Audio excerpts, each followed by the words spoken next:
जनता party के आह्वान पर बूथ विजय अभियान का शुभारंभ हो रहा है और इसमें हर घर में भारतीय जनता पार्टी का झंडा लगाना है और अपने अपने बूथ में भारतीय जनता पार्टी को जिताने का संकल्प लेना है।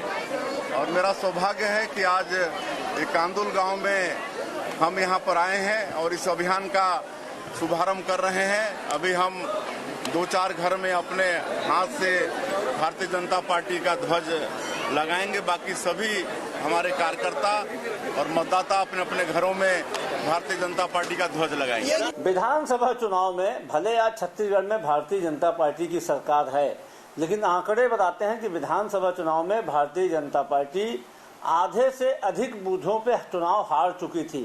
कांग्रेस पार्टी की सरकार नहीं बनने के बावजूद कांग्रेस यहाँ पे 42% मतों के साथ जनता के दिलों पे राज कर रही है। ये कुछ भी कर लें कोई फर्क नहीं पड़ने वाला। कांग्रेस पार्टी 24,000 से अधिक बूथों तक उनकी हमारी बूथ कमेटियां काम कर रही हैं। बूथों पे हम बहुत ज्यादा मजबूत हैं और लोकसभा चुनाव में इसका परिणाम आपको देखने को मिलेगा। नमस्कार, मैं हूं मोहन तिवारी। आज के मुद्दे में आपका स्वागत है और आज का मुद्दा हमारा आधारित है लोकसभा चुनाव के उस फाइनल की तैयारियों को लेकर जिसमें एक अहम कड़ी मानी जाती है बूथ। जी हां, कहा जाता है कि चुनाव में जिसने बूथ को साध लिया उसको विजय श्री जरूर मिलती है। ऐसे में बूथ की ये जंग जीतने के लिए कांग्रेस और भाजपा क्या क्या तैयारियां कर रही हैं और आज बीजेपी ने जो अभियान शुरू किया है बूथ जीतने का, वो कितनी चुनौती भरा है, क्या उसमें वो सफल हो पाएगी और ऐसे में जवाब कैसे कांग्रेस देगी, इसी सब बातों पर आज हम चर्चा करेंगे। मिल लेते हैं उन मेहमानों से जो इस चर्चा में हमारे साथ रहेंगे। हम बहुत स्वागत करेंगे।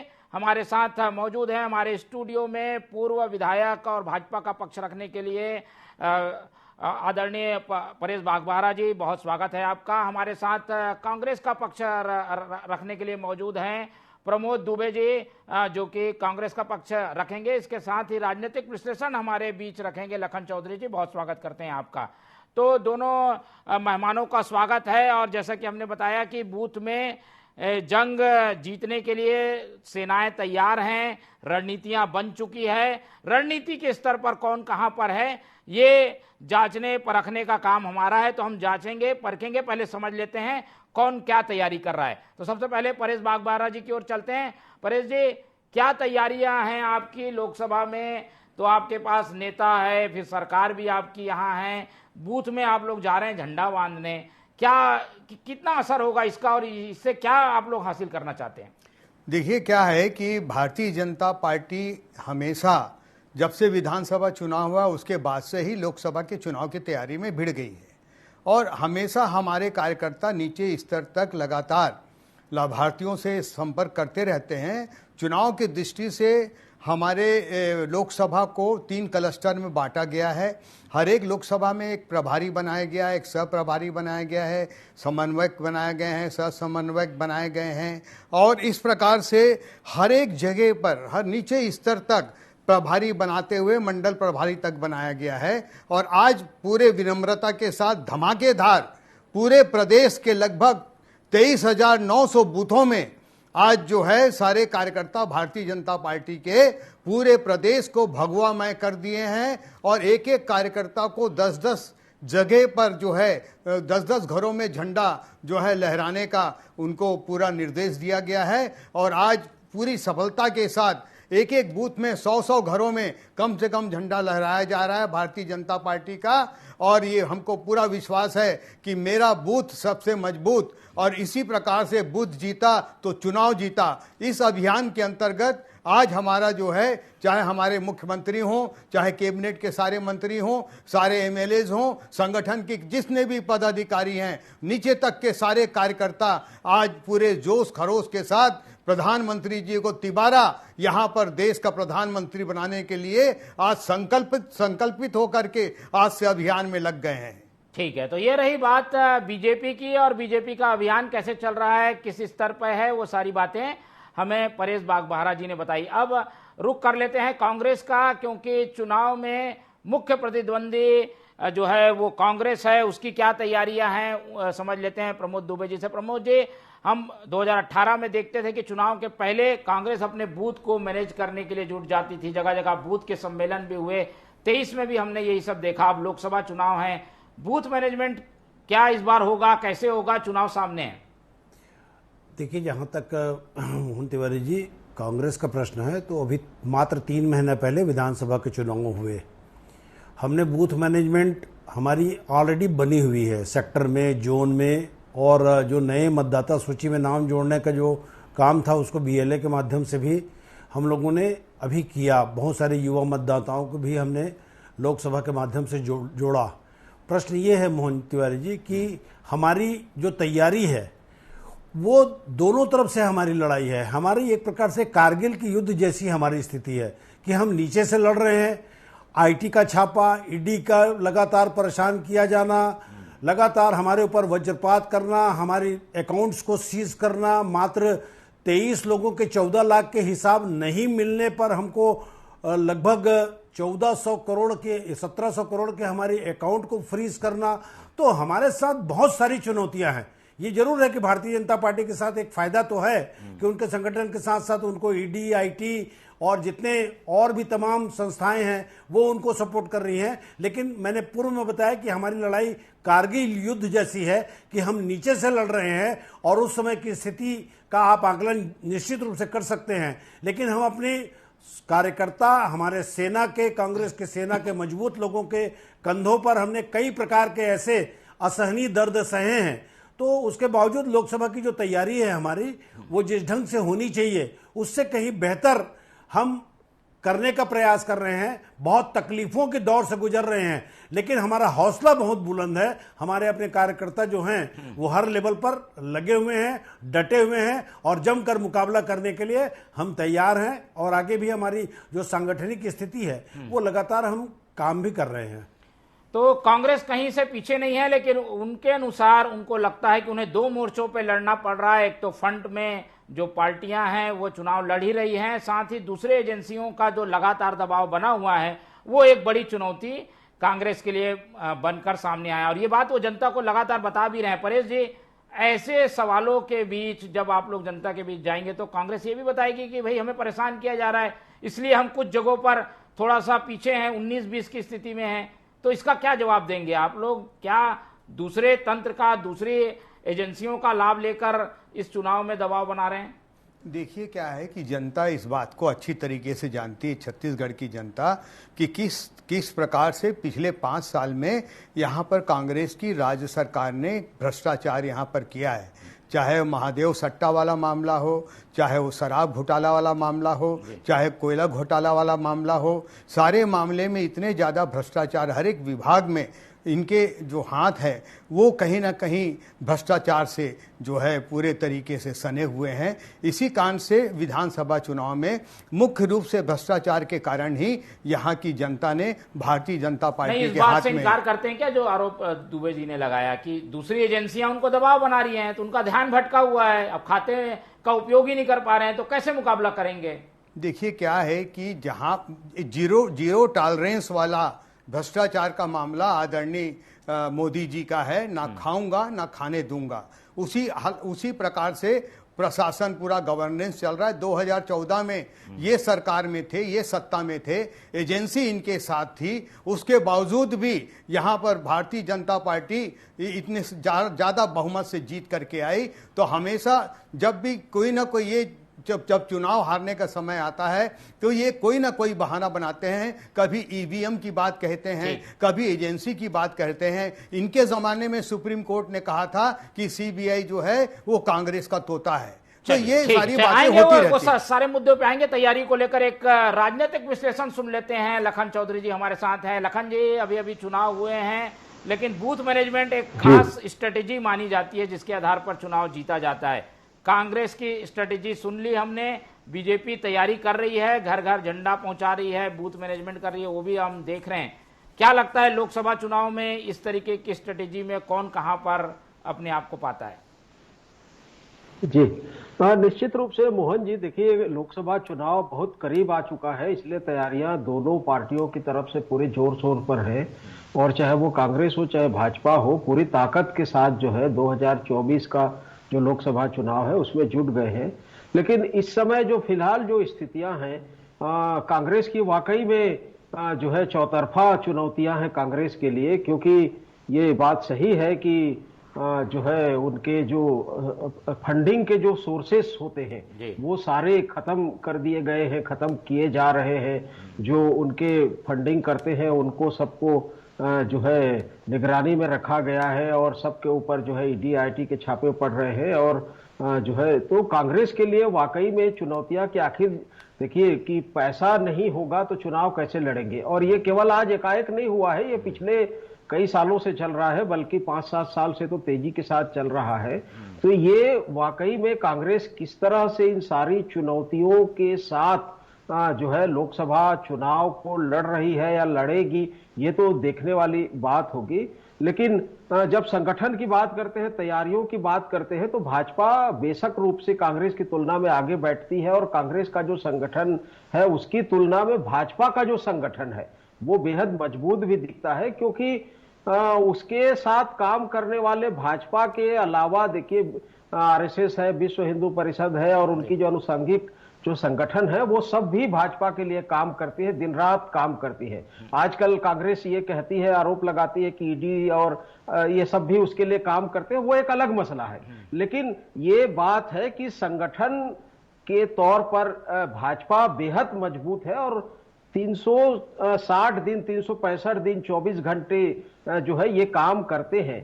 कांग्रेस का संगठन जो है भाजपा की तुलना में उतना मजबूत नहीं दिखता, भले ही ये अभी विधानसभा चुनाव के बाद जो है सक्रिय है और लोकसभा चुनाव में काम कर रहा होगा, लेकिन कहीं पर दिखता नहीं धरातल में। देखिए कांग्रेस का जो संगठन है वो कहीं दिखता नहीं और कार्यकर्ताओं में भी जिस तरह से कांग्रेस से जो है बड़े नेतागर छोड़कर भाजपा जा रहे हैं, तो उससे भी एक कांग्रेस के नेता कार्यकर्ताओं में एक हताशा की भावना भी बढ़ रही है, निराशा की भावना बढ़ रही है। तो कुल मिलाकर इस समय की जो स्थितियां हैं उसमें तो भाजपा मजबूत दिखती है, लेकिन उस मजबूती के पीछे के अलग कारण है। और कांग्रेस जो है यदि अच्छा है कि कांग्रेस आत्मविश्वास के साथ यदि बूथ स्तर पर तैयारी कर रही है और लड़ रही है और चौतरफा चुनौतियों से जूझने के लिए तैयार है और आत्मविश्वास और हौसला यदि बनाकर चल रही है तो ये तो अच्छी बात है, ये होना चाहिए। देखिए लोकतंत्र में विपक्ष का मजबूत होना उतना ही मजबूत है जितना सत्ता पक्ष का मजबूत होना, बल्कि सत्ता पक्ष से अधिक मजबूती विपक्ष की होनी चाहिए, तभी लोकतंत्र पर सवाल नहीं उठते। और अभी पिछले कुछ महीनों से सालों से जिस तरह से लोकतंत्र को लेकर सवाल उठ रहे हैं, केवल भारत में नहीं दुनिया में, देखिए दुनिया भर में सवाल अब भारतीय लोकतंत्र को लेकर उठने लगे हैं। तो ये सब चिंता चुनौतियों के बीच में यदि कांग्रेस का हौसला बुलंद है तो ये एक अच्छी बात है और इसका स्वागत होना चाहिए। ठीक है दुबे जी, चुनाव चुनौतियों का नाम है। केवल आप ये कह के कि हमको दूसरे फ्रंट में भी फंसाया जा रहा है, परेशान किया जा रहा है, ये कह के आप मैनेजमेंट जैसी जो प्रक्रियाएं हैं चुनाव के लिए जो जरूरी है उससे पल्ला नहीं झाड़ सकते और उसके बिना चुनाव भी नहीं जीता जा सकता। तो वो जब तक नहीं करेंगे तब तक आप लोग जीतेंगे नहीं, तब तक आपको इसी तरीके से परेशान किया जाता रहेगा। ये चुनौती है चुनाव की, इसका सामना करना है। नहीं मोहन जी, हर प्रकार की चुनौती के लिए तैयार रहना चाहिए और हम हैं। इलेक्शन कमीशन ने क्या कहा कि आपके जो मैदान है वो खेलने लायक होना चाहिए, लेकिन जो मैदान खेलने लायक नहीं है, आप हमारे सारे खिलाड़ियों को आप एक के बाद एक आप हमको चोट के ऊपर चोट पहुंचा रहे हैं, हमारे खिलाड़ियों को बाहर करने की कोशिश कर रहे हैं, तो ये स्वस्थ लोकतंत्र की परिभाषा कहां हुई? आप क्रोनोलॉजी देखिए मोहन जी, मैं एक उदाहरण बता रहा हूं आपको कि 4 तारीख को एक रिपोर्ट आती है कि जिसमें ईडी की जो चार्जशीट आती है उसमें भूपेश बघेल जी का नाम नहीं था। ईओडब्ल्यू के जो चार्जशीट आती है 8 तारीख को कांग्रेस का लिस्ट जारी होता है, 12 तारीख को फिर से भूपेश बघेल जी का नाम ईओडब्ल्यू के उसमें लिस्ट में नाम आ जाता है। क्रोनोलॉजी समझिए आप कि 4 तारीख को जिस ईडी में की चार्जशीट में भूपेश बघेल जी का नाम के बदले में कांग्रेस नेता लिखा था, 8 तारीख को भूपेश बघेल जी डिक्लेयर हुए हैं, 12 तारीख को उसके बाद उनको ईओडब्ल्यू में नाम आ जाता है। इन सब का असर बूथ मैनेजमेंट में पड़ रहा है क्या, इसीलिए नहीं हो पा रहा है? नहीं, स्वाभाविक है, ये तो चुनौतियां हैं हमारे लिए। जिस प्रकार से क्या होता है तिवारी जी कि जो राजनीति है ना उसमें आमने सामने की लड़ाई होनी चाहिए, मुद्दों की लड़ाई होनी चाहिए।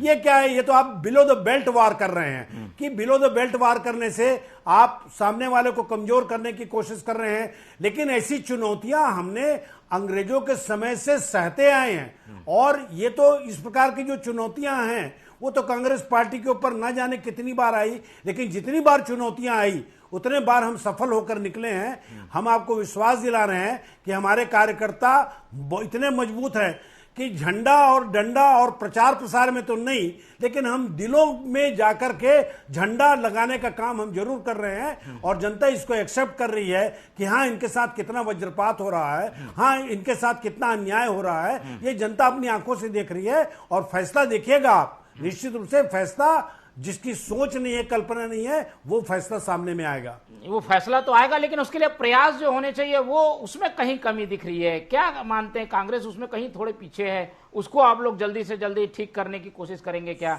आप लोगों का अभियान कब शुरू होगा? स्वाभाविक नहीं, हमारे अभियान तो 12 महीने चलते हैं। मैंने बताया ना आपको कि जैसे बूथ कमेटी की हमारी बैठक हो चुकी है, हमारे जोन सेक्टर में हमारे प्रभारी बन करके बैठक ले चुके हैं, हमारी सारी चीजें चल रही हैं।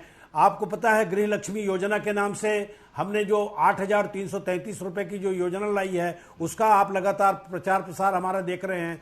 तो लोग हमसे जुड़ रहे हैं और वो हमारी स्थितियों को समझ करके हमको अंदरूनी तौर पर आपको ऐसा हमको सपोर्ट मिल रहा है कि जिसकी कल्पना शायद भारतीय जनता पार्टी की न हो, लेकिन सांगठनिक तौर पर भी हम उसी तेजी से अपने कार्यक्रमों में, कार्यों में हम संलिप्त होकर के हम आगे बढ़ रहे हैं। ठीक है, लखन चौधरी जी की ओर चलता हूं।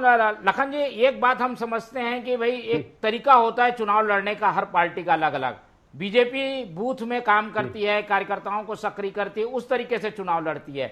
कांग्रेस की स्ट्रेटेजी मॉब है, जनता को जोड़ना, मुद्दों की लड़ाई लड़ना, एक रैलियां, सभाएं, इस तरीके की स्थितियों से चुनाव लड़ती रही है। तो ये दोनों अलग अलग तरीके से चुनाव लड़ते हैं। शायद ये तैयारी में बीजेपी बूथ में आगे भले दिख रही हो, पर बाकी चीजों में कांग्रेस का काम कैसे दिखाई देता है आपको? लखन जी, निश्चित तौर पर देखिए, भाजपा के संगठन के पास पूरा मीडिया है, चीज में कोई कमी नहीं है, कार्यकर्ता है, तमाम चीजें हैं, नेता हैं बड़े बड़े जो है, लेकिन कांग्रेस के साथ संगठन भी कमी है, पैसे की भी कमी है, मीडिया में भी कमी है। देखिए, मुद्दे बहुत सारे हैं कांग्रेस के पास और उन मुद्दों पर कांग्रेस जो है बात भी कर रही है, कांग्रेस के जो नेता है मुद्दों पर बात कर रहे हैं, लेकिन दिक्कत यह हो रही है क्योंकि मीडिया इनके हाथ में नहीं है। मीडिया का पूरा कंट्रोल इस समय भाजपा के हाथ में है। इसके अलावा जो है पैसे की, फंड की जो कमी कांग्रेस के पास दिख रही है, वो कार्यकर्ताओं के पास नहीं पहुंच पा रहा है। और जो जरूरी, जो बुनियादी जो चीजें होती हैं चुनाव के लिए, प्रचार सामग्री से लेकर तमाम चीजें, वो उसमें दिक्कत हो रही है। तो इन सब चीजों को लेकर बावजूद बहुत सारे मुद्दे कांग्रेस के पास है, लेकिन उन मुद्दों को परसेप्शन हो पा रहा है। वो मुद्दे कितने वोट में तब्दील होंगे? देखिए, इलेक्टोरल बॉन्ड का मुद्दा है, महंगाई, बेरोजगारी का तो मुद्दा चलिए देखिए रहता ही है वो हमेशा।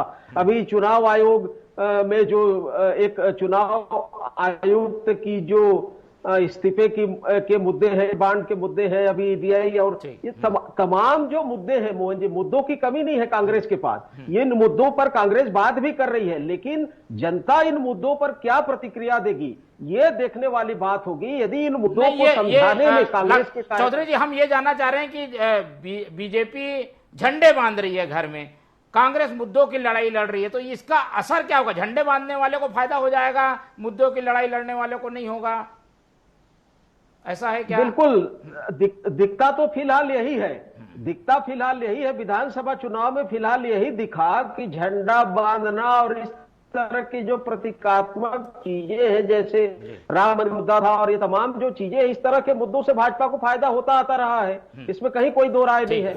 और इन सब चीजों से भाजपा को फिर से फायदा होगा।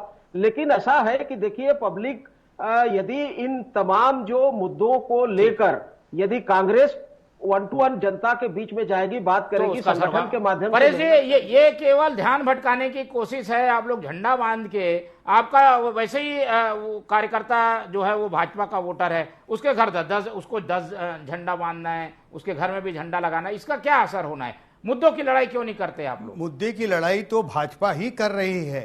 एक विकसित भारत की जो कल्पना है 2047 में, आज हम भारत को जो विकसित बनाना है उसका एक रोड मैप बना के हम चल रहे हैं।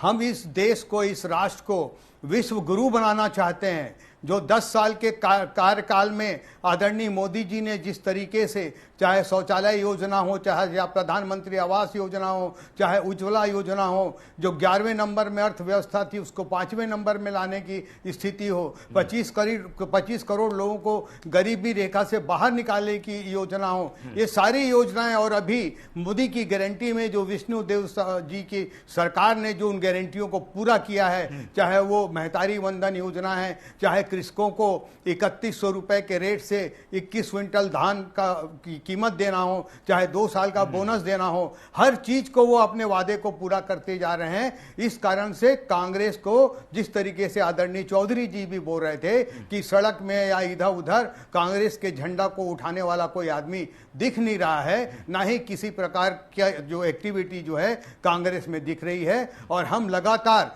हर मोर्चे पे अपना काम कर रहे हैं और मुद्दों के आधार पर ही हम ये चुनाव लड़ रहे हैं। ठीक है, मुद्दों के आधार पर चुनाव लड़ रहे हैं, ये भी कर रहे हैं। साथ ही कार्यकर्ताओं का मनोबल उठाने के लिए जो बूथ स्तर पे काम करने की जरूरत होती है वो बीजेपी कर रही है। ये दोनों सेक्टर में काम कर रहे हैं, आप लोग एक ही सेक्टर में काम कर रहे हैं दुबे जी, इसका कैसे आप लोग कैसे फाइट करेंगे ऐसे में? नहीं तिवारी जी, भले दबाव डालकर इन्होंने 60 अरब का चंदा जरूर ले लिया हो, वो अलग बात होती है कि इलेक्टोरल बॉन्ड के नाम से ये सारी चीजें आपके पास जो चीजें हैं, छद्म चीजें जो है वो हमारे पास नहीं है। लेकिन हम में जो मादा है चुनाव लड़ने का, हम ईमानदारी से चुनाव लड़ने वाले लोगों में से हैं। कितने मुद्दे इन लोगों ने, कितने आरोप, केवल आरोप लगाते हैं, सिद्ध तो कोई एक भी होता नहीं है। हम तो 20 साल से सुन रहे हैं कि 2G, 3G, 4G कहां गया। नए नए मुद्दे ले आते हैं भारतीय जनता पार्टी के लोग। प्रश्न इस चीज का है कि आज बार बार तिवारी जी ये गारंटी जी की जिनकी बात कर रहे हैं, माननीय मोदी जी की गारंटी की बात कर रहे हैं, क्या 2019 में जितने आपने 75 वादे किए, क्या वो अब माननीय मोदी जी की गारंटी नहीं थी? आपने पहले ही बाल में आप आउट हो गए कि जिसमें आपने कहा कि 2022 तक फसलों के जो मूल्य है, किसानों की आमदनी डबल हो जाएगी। आज पूरे देश में हर 3 मिनट में एक किसान आत्महत्या कर रहा है। कौन सी गारंटी है? यहां विष्णुदेव साहब की गारंटी जो है वो वारंटी में बदल गई। 3 महीने में 10,000 करोड़ रुपया आपने कर्जा ले लिया। आपकी स्थिति क्या है ये खुद आप अंदाजा लगा लीजिए। आप खुद अपने बोनस का वादा करके, आप ही उस बोनस को दे करके अपनी खुद की पीठ थपथपा रहे हैं कि हमने बोनस दिया, हमने बोनस दिया। अरे भाई, आप ही ने तो 2013-14 में कहा था कि हम बोनस देंगे। उसी बोनस को अगर आप दे रहे हो तो उतने दिन में तो किसान का पैसा FD भी करता तो डबल हो जाता। ये किसको सिखा रहे हैं? लेकिन मोहन जी, हम मुद्दों की लड़ाई लड़ने वाले लोगों में से हैं, हम पट्टा बांटने वाले लोगों में से हैं, हम आत्मानंद स्कूल खोलने वालों में से हैं, हम जेनेरिक दवाई में 72% कम में पैसा देने वाले लोगों में से हैं, हम महिलाओं, गरीब आदमियों के लिए घर के पास गाड़ी खड़े करके उसके 46 प्रकार के इलाज और उसका दवाई देने वाले लोगों में से हैं। ऐसी कितनी योजनाएं हैं। अभी आप देखिए, आज OP चौधरी जी ने कह दिया कि आज अंतिम दिन है, कल से रजिस्ट्री में 30% छूट हटा दी जाएगी। मजे की बात यह है, किसको फायदा होगा बता रहे हैं? किसानों को। ये तो हम पहली बार सुन रहे हैं कि आप 30% राशि को बढ़ा रहे हैं, उसके बाद कह रहे हैं किसानों को फायदा होता है। तो ऐसी गणित जो है ना, और ऐसा जादू केवल भाजपा के पास है, ये जनता जान चुकी है। 3 महीने में इनसे भर पाई है। आने वाले दिनों में हमारी जो तैयारी है, हम अभाव में भी प्रभावशाली तैयारी कर रहे हैं, ये आपको निश्चित रूप से दिखेगा। ठीक है, बीजेपी इन प्रभावों का क्या जवाब देगी? परेश जी, कई सवाल हैं क्योंकि अब सरकार में आप लोग हैं, वादे भी पूरे करने हैं, लोकसभा चुनाव है तो देश से संबंधित जो मुद्दे हैं उसका भी जवाब देना है और बूथ मैनेजमेंट जैसी चीजें भी करनी है। कांग्रेस जो सवाल पूछ रही है वो जनता के बीच अगर आप लोग जाएंगे तो उसका जवाब कैसे देंगे? देखिए, 15 साल में जितना भारतीय जनता पार्टी ने कर्ज लिया था उससे 3 गुना कर्ज जो है कांग्रेस ने लिया और ये पूरा खजाना खाली करके चले गए। 50,000 करोड़ रुपए से ज्यादा के यहाँ आप लूटपाट किए और उसके कारण जब खजाना खाली मिला है तो इस समय जो भी कर्ज लिया गया है जो नियम रहता है फाइनेंशियल डिसिप्लिन का, उसके अंतर्गत लिया गया है। और जहां तक रिवेन्यू बढ़ाने की बात है, जब रिवेन्यू बढ़ाने की बात होती है तो उसमें भी आलोचना करते हैं। इन लोग जो हैं यहां पर जो भूमाफिया हैं उनके पक्ष में रहने की बातचीतें करते हैं। इनके जमाने में लोगों ने यहां पर दुनिया भर के जमीनों का कब्जा किया, गरीबों का हक मारा, और उनके मुंह से जो चावल का जो निवाला है जो कोरोना में माननीय प्रधानमंत्री जी ने भेजा था, उसमें लगभग 280 करोड़ रुपए का घोटाला किया। और इस प्रकार से अगर इनको लगता है कि ये ईडी है, आईटी है, ये सब इनको तंग कर रहे हैं, तो यहाँ की अदालतें खुली हुई हैं, ये वहां जा सकते हैं, वहां जाकर के अपनी बातों को रख सकते हैं। आज 6-6 महीने से, साल भर से इनके साथ किए हुए लोग, भ्रष्टाचारी लोग जो है, अभी इनके नेता, इनके अधिकारी जेल में हैं। ये मुद्दे से बढ़ जाएंगे। तैयारी को लेकर बता दीजिए, आने वाले दिनों में क्या करेंगे, और ये बूथ हो गया, मैनेजमेंट, और क्या करने वाले हैं जल्दी? देखिए, अभी उन सारी बातों को हम हर एक घर तक पहुंचाएंगे। सम्मेलन, जनसभाएं और बड़े नेताओं का आना, ये होगा बीजेपी की ओर से। जल्दी 30 सेकंड में प्रमोद जी अपनी बात, देखिए आप लोग क्या करेंगे? जब भूपेश बघेल जी की जो सरकार ने, देखिए एक लाइन तो भूपेश बघेल जी ने खींच दी थी मोहन तिवारी जी, चाहे यहाँ किसानों के लिए रहे, विद्यार्थियों के लिए रहे, हमारे पास बहुत सारी योजना है, युवाओं को रोजगार देने की योजना है, महतारी लोगों के लिए 8,333 रुपए देने की योजना है, ऐसी बहुत योजनाएं हैं। 5 गारंटी हमारी जो है वो बड़ी कारगर सिद्ध होगी, उसी को लेकर के हम जनता के बीच में जाएंगे। चलिए, तो समय कम है इसलिए चर्चा यहीं रोकनी होगी, लेकिन तैयारियां जो है वो अभी खत्म नहीं होने वाली। कई बार कई तरीके की कई रणनीतियां हमें देखने को मिलेगी, सब पर हमारी नजर बने रहेगी। चुनाव की हर खबर को लेकर हम आपके बीच आएंगे। फिलहाल हो रहा है वक्त विदा लेने का, तो मुझे दीजिए इजाजत। इस पूरी चर्चा में हमारे साथ परेश भागवारा जी जुड़े, उनका बहुत धन्यवाद। प्रमोद दुबे जी ने समय दिया, उनका धन्यवाद। लखन चौधरी जी हमारे साथ जुड़े रहे, उनका भी बहुत बहुत धन्यवाद। तो तीनों मेहमानों का धन्यवाद करते हुए आज की चर्चा यहीं खत्म करते हैं, और आप लोग से रखते हैं उम्मीद कि आप लोग देखते रहिए TV24। रखिए अपना बहुत ख्याल। नमस्कार।